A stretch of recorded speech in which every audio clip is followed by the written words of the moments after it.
This is what I would do if I was trying to move to New York City to work at an early stage startup.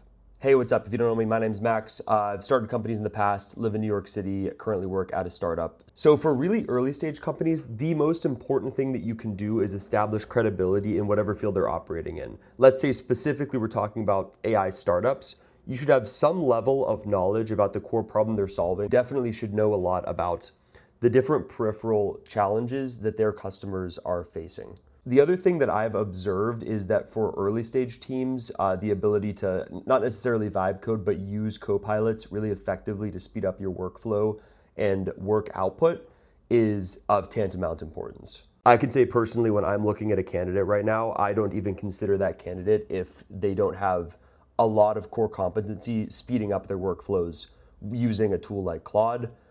That's in addition to, of course, having core competencies, core understandings, but it's pretty much table stakes at this point to be able to use these copilots to 5 or 10x your output compared to a peer that wouldn't be using it.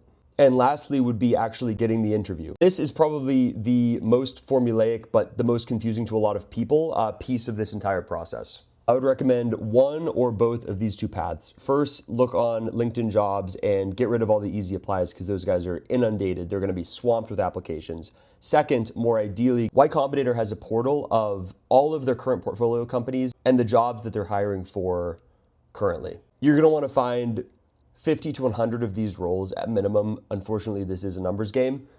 Apply to all of them, and every time you send out an application, before you move to the next application, find 3 to 5 decision makers at that company for the role that you'd be hired at. And for all of these people, you're going to do the following. You're going to send them a personalized connect message talking about the fact that you just applied, how you think your skill sets can help that company in the role that you're applying for, and generally why you're passionate about the problem that they're solving.